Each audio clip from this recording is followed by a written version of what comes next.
Well, hello, school counselors and school counselors to be. Thank you guys so much for coming to my channel, The Inspiring School Counselor. First of all, how are y'all doing today? Okay, please put it down in the comments below. I know it has been a long school year for some of you guys that is working in the school system right now. I am super excited that it's almost to the end of the school year. We have like a couple of more weeks left. And so, y'all, I am counting down to the summer break. Okay, it cannot come fast enough. But at the same time, I don't want to rush it because I just feel like if I'm rushing it, that means summer break is going to rush and nobody has time for that. Okay, so as you guys know, we're going to be getting into some of your comments today that you guys have left over time. I know it's been a long time since I've actually done one of these sit down videos with y'all, and I thought what better way than to come back on the channel and kind of respond to your comments that you guys been leaving. I was actually able to reply to some of your comments, some questions that you guys asked, and then some of you guys I wasn't able to respond to, so hopefully I'm able to get to your comment today, okay? So I actually have my phone right here already ready for y'all, so let's go ahead and get into it. So the first comment that I'm going to be reading is under my what happens when a school counselor doesn't report child abuse. So it says, out of curiosity, if a school was not to report child abuse, how would you go about getting that school in trouble legally? As in, how would you take them to court? So very good question. I actually have never had this happen to me before, so I'm going to try to answer this the best way that I can. And as y'all know that is watching, if you've experienced this or if you know a better way to answer it, please put it down in the comments below. So just by reading this comment alone, there's at least one or two things that come to my mind instantly. And that is, how do you know that the school did not report child abuse? Okay, did not report the child abuse going on. So, and the reason why I say that is because most of the time, whenever we get these cases that come in and, you know, maybe the student reported to the school counselor directly, or maybe it is the teacher that, you know, is the one that's getting the information. Most of the time when something like that is reported to any of the faculty and staff, then they're going to give it to the designee that it goes to. Most of the time it's the school counselor, but I mean, administrators can do it, school nurses can do it, whoever that set person is. And then that person handles the putting in the report. Now, I will tell you guys this, majority of the time, if not all the time, and even in my experiences, I have never told the guardians of the child that I have put in a DCS referral. And that is to protect confidentiality for one, the person that is putting it in, and two, it just also protects the child. One of the reasons is because of confidentiality of the student that is coming and is reporting this. And so I don't want to let the parent know, hey, your child has reported this about you, or has reported this about a neighbor, or whoever it is that they are reporting about. And also it can protect the confidentiality of the person that is actually putting it in, okay? And the second one is that if the child is reporting, maybe it's not the parent that is doing the abuse. Maybe it is the neighbor down the street that is doing the abuse. We are not going to tell the parent that, hey, I put a DCS referral because your child has said that, you know, the neighbor is abusing them. Because who knows, maybe the parent is for the neighbor doing that. You know, we live in a world now where anything is on the table, okay? So we just allow for DCS or CPS. And for some of you guys that might not know that terminology, DCS is Department of Children's Services and CPS is Child Protective Services. So whoever it is that school counselor or that teacher or whoever is putting that report, whoever that they're using, whatever organization is, they are the ones that's going to take the steps further of how to deal with this information, okay? And so that is just something that we make sure that we do. Because we don't tell the parents directly or the guardian, whoever it is, directly that we are reporting what the student is saying, does not mean that we didn't already put it in. So that goes back to, you're going to have to prove that the school did not put it in, okay? You have to prove it. You know, how are you going, and also how are you going to prove that? Because once again, you know, we're not going to tell you that we put it in, you know, or we're not going to tell you that, hey, your child did say this, you know, and so, you know, we can't do that. And I also want to bring up to you guys is that just because we report child abuse is going on to DCS or CPS doesn't mean that the case is always taken up by them. Okay, there has been plenty of cases that I have put in that I thought, oh yeah, the case is going to be picked up, where the case isn't. All right, and you're like, wait a minute, I put everything in there. How is it that they're overruling it and they don't feel like it is worth investigating? Okay, so there are times where, yes, the DCS or CPS referral has been put in and it hasn't been picked up, but also there are times where it has. So you're kind of just going by whatever system that they use in order to determine whether it is that the case need to be picked up or not. It's kind of what we're going by. So you're going to have to be able to prove that. So let's just say that you are able to prove that the school did not put the case in, all right? They did not report child abuse. Then I believe that the next steps would be is that you are going to, reach out to a lawyer, all right? If you don't already have a personal lawyer, then you're going to try to find a lawyer that can help you with this situation. I hope that was able to help, and I thank you so much for leaving that in the comments. So the next comment was left under my pros and cons being an elementary school counselor video, and it says, as a girl growing up, I always thought I wanted a girl and a boy as children. I wound up not having any children, and it was not by choice. And dealing with elementary school children, did you have more trouble with boys as opposed to girls?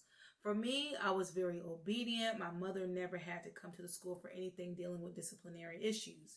I would think boys might be more a discipline problem. First of all, thank you so much for leaving a comment underneath my video. I appreciate you so much.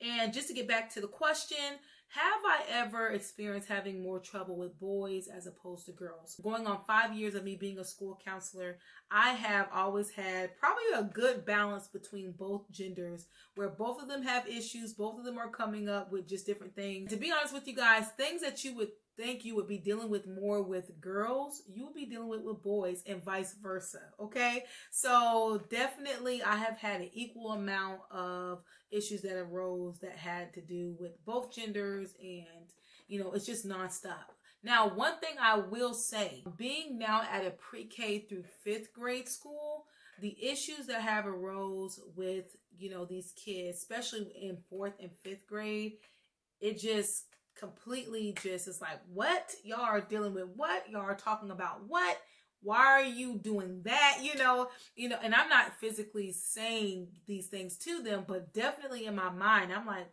why in the world is this a conversation amongst you 4th and 5th graders and even the 3rd graders? Okay, so with that being said, I definitely have noticed, being at a elementary school where it is pre-K through 5th grade, where I'm getting a lot of 5th graders that are coming in and out of my door, a lot of 4th graders in and out of my door. So that has been something that I have noticed. So the next comment was left under my do you know what to do the first 30 days as a school counselor, and it says, hey, I was wondering where I could find this full video.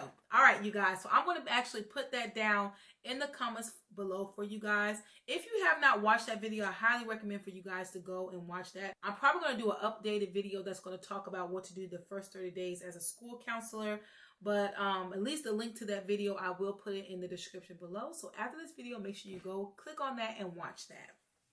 All right, so let's go ahead down the line here. This was left under my how I approach suicide as a school counselor. So it says, this student is referred to me by her teacher. She attempts suicide, but she can't be open to me. She said everything is okay. So thank you so much for leaving that comment, by the way. So first of all, especially when you're dealing with a student that has already attempted to commit suicide and, she's not open up, or he's not opening up to you, one thing that you don't want to do is you don't want to force them to open up. And I'm not saying that you're doing that at all, by the way, just to let you know. But you definitely don't want to force them to. But one thing that I always say to myself is that I'm not everybody's person, okay? Me as a school counselor, yes, you want to be everybody's person. You want to make everybody's day. You want, all the students to be open to talk to you.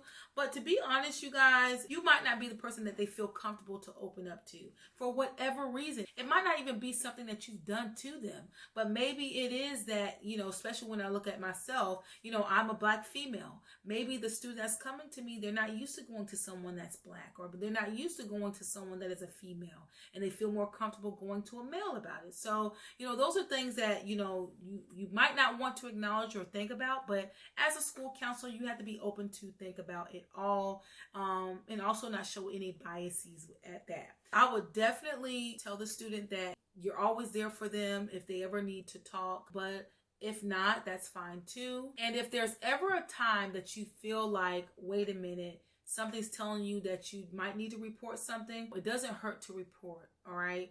It's better to be safe than to be sorry. Another thing that you can do is, if that student is not wanting to talk to you, like you had said in this comment, you said this student is referred to me by her teacher. If the teacher is reaching out to you regarding this student, that means the teacher, and most of the time the teachers, they're going to see the students more than you do.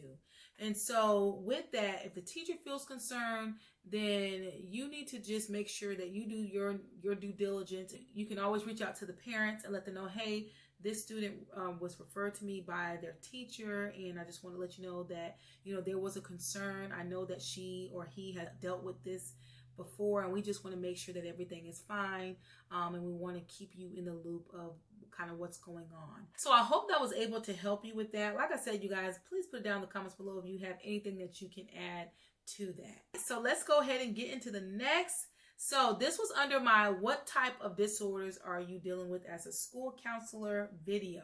So the question says, have you ever had a student with a dissociative disorder? For example, DID, dissociative identity disorder.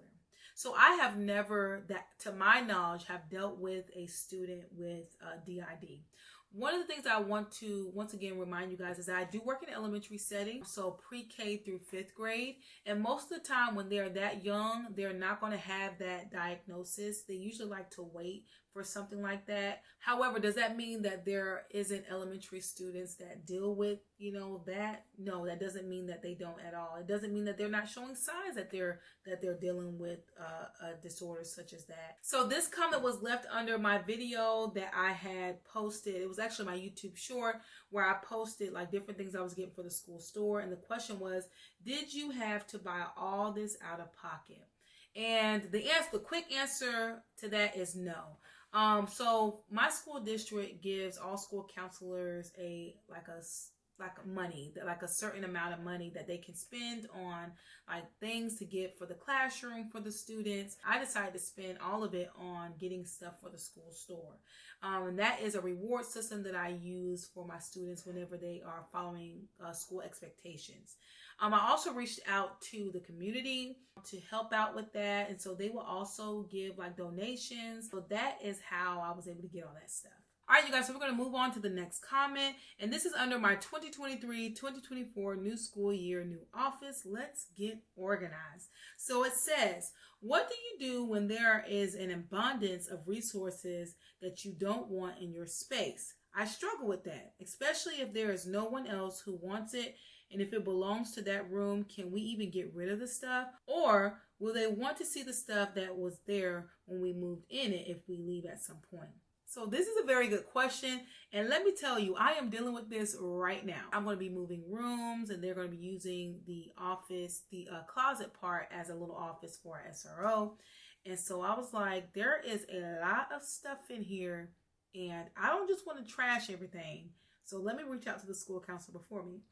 And so I did have that, I was able to do that. But, even if you're not able to, let's say you're not able to reach out to someone else that can help you sort through things, definitely you want to talk to your administrator, because I at least do know if it is that you go to, you're in a Title I school and there's things that was purchased with Title I money, you just can't throw those items away, or you just can't move those items to a different room, okay? It has to stay in that room. And in order for it to be moved, I think there's like a whole process that it has to undergo whenever you want something moved. So definitely talk to your administrator. But if it is that it was not purchased with Title I money and your administrator is okay for you to kind of just move things and put it in a different room, then you have your way, okay? Go through some of the stuff, see what you can use or what you can't use, kind of draw that fine line and get rid of it. My number one thing is, okay, if I have not looked at it for a whole school year or 2 or 3 or 4 school years, then most of the time I'm not to go to it, okay? And so that just gives me grounds to go ahead and get rid of it, all right? Or at least put it in a different room. So this comment was left under my 4 tips why you're not getting a school counselor job. And it says, I'm in a bigger city, NYC, and I'm still finding it difficult to find a job in school counseling. Every time I apply, I either get an interview or I never hear from the employers. Then I get told I don't have enough experience, which really sucks. I am trying to look for a job in my field, but these are the roadblocks I experience. First of all, thank you so much for leaving your comment. Second of all, you know, trust me, it's going to happen. That door is going to open for you if it has not opened for you already. Just don't get tired of putting in those applications. In that video, I actually give you some quite like good things for you to kind of look at.